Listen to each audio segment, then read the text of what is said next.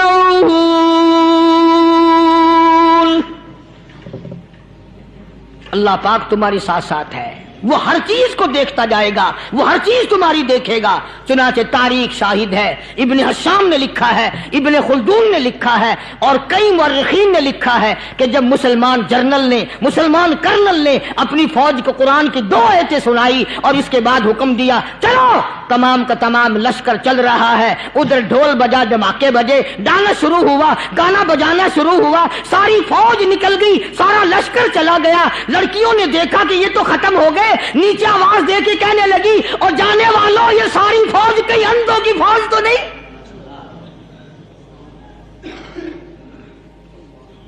یہ حسن کا نظارہ اور یہ ڈانس اور یہ آواز، ہم ناچ ناچ کے تھک گئی، کوئی سر نہیں اٹھاتا۔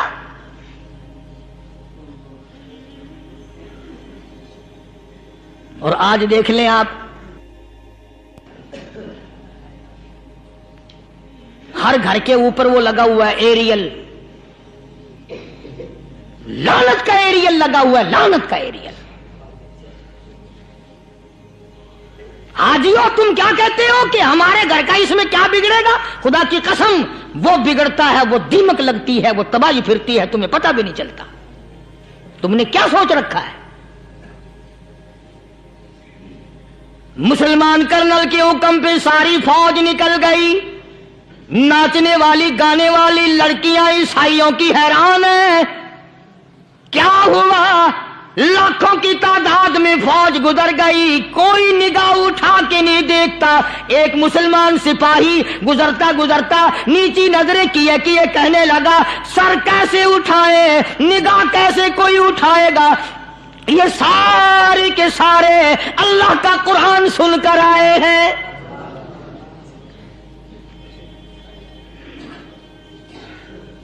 کیسے کوئی نگاہ اٹھائے گا؟ کیسے کوئی سر کو اٹھائے گا؟ یہ سارے کے سارے اللہ کا قرآن سن کر آئے ہیں۔ ان کا عمل ہوا نا قرآن پہ، ان کے عمل کا کتنا بڑا اثر پڑا۔ مورخین نے لکھا، ابن حشام لکھتا ہے عیسائی لڑکیوں نے چھلانگیں لگا دی، کوٹھی سے نیچے آ گئی، کہنے لگی عام مسلمانوں وہ قرآن ہمیں بھی سنا کے جاؤ جس میں اتنی اسپرٹ ہے، اتنی طاقت ہے، جو حسن کے نظارے سے روک دے، جو گانے بجانے سے روک دے۔ یہ تو آدمی کے دل کا سکون ہے، نہ گانا سنتے ہو نہ حسن کا نظارہ کرتے ہو، جاتے والے یوں نہ جاؤ، ہمیں بھی وہ قرآن سنا کے جاؤ۔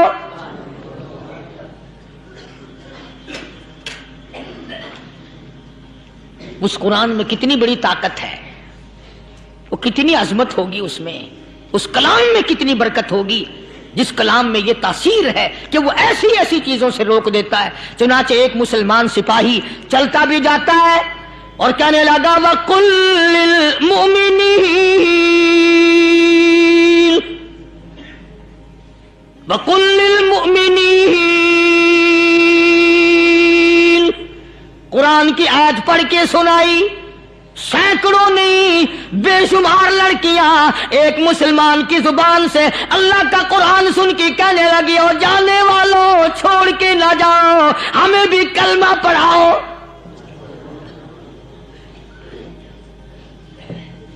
جتنی بھی وہ ناچنے گانے والی تھی